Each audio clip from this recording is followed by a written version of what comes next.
It's been one hell of a year. Oh my God. So how many of you were here last year? Very nice. How many is your first time? Okay. How many of you totally can't believe you're here? That would be all of you. Woo!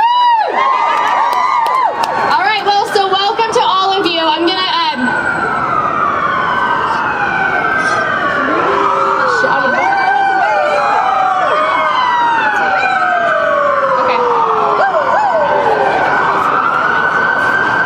so let's get right down to it.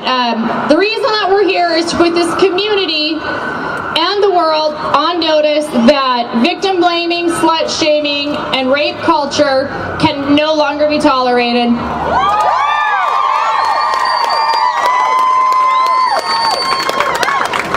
Slutwalk is the first movement to give such a powerful voice to these issues, and that's what Slutwalk is and more. A powerful voice to say enough. This past year, up until today, has been the notice. And so get ready, because this day forward is going to be the call to action. It's going to be a very different, very new year with what we're going to do together. So get ready.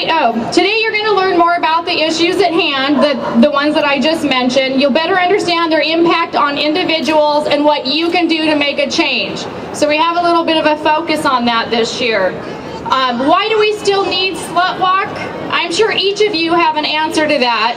And there are a lot of reasons. You can pick them out throughout the rally. So I won't speak much about the why, but I will share this with you.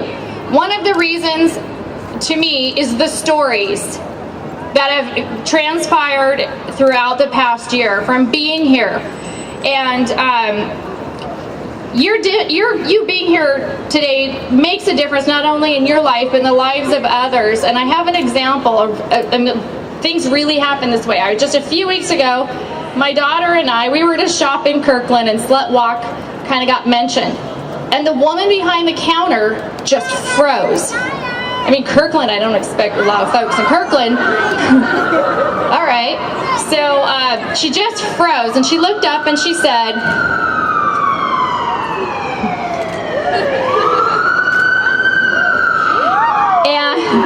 and she just deadlocked me in the eye, and she said, "My best friend marched there last year.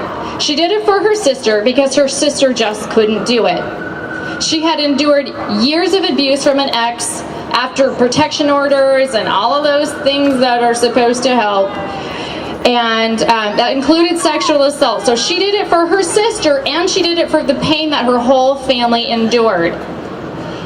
Now, I don't know the whole story, but I do hope that the same young woman is here today, and she'll come up later, and I heard about you, and I'm glad that we were all here for you, and we're here for you again.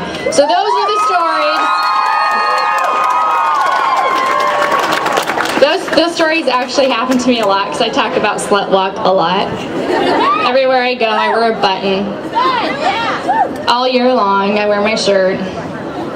So, now where else can you go to get this kind of support? Nowhere. I mean, we've got great resources like King County Sexual Assault Resource Center. I always feel funky when I go there. I'm going to talk to somebody individually. This is way more relaxing. This is like being at camp where it's all okay that you have some impediment, because you all have it. So I love this. I love this, and I don't want to stop.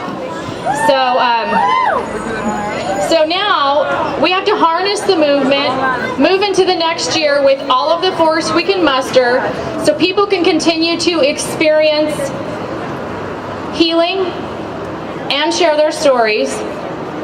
And we want you to be part of that, because this isn't just a once-a-year battle. It's an everyday battle. And without this past year, when I experienced even crazy stuff, and I was like, oh my God, I can't believe I let this happen to me because I do this. Notice those words? My first thought was, I can't believe I let this happen. I didn't let anything happen to me. I had to undo that thinking. It was very devastating. But I had so many people between Facebook, Slutwalk. I had all of you right there with me, even when I was by myself. I'm so grateful. Thank you. we hope that each of you will join with us as we develop our programs and our reach and be part of us. We'll be rolling out a lot of things this year. You'll hear more about that. And so again, we welcome you. And really quickly, housekeeping. So we've got appropriate behavior, inappropriate behavior. Sometimes we want inappropriate behavior from people we want it from. Sometimes it comes from people we didn't ask. So if you've got something going on, you know, we've got security folks in black t-shirts all around. We've got red volunteer shirts.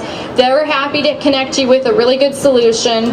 And if we can't just kind of get people to move on and, you know, do the right thing, Seattle Police Department's right here. They're going to help you out. So last year, I guess there was a few behaviors that people were uncomfortable with, but this is so typical. We just let them keep doing it to us. We just, no, say no, make a sound, don't, yeah, do that. So I think that's just about it.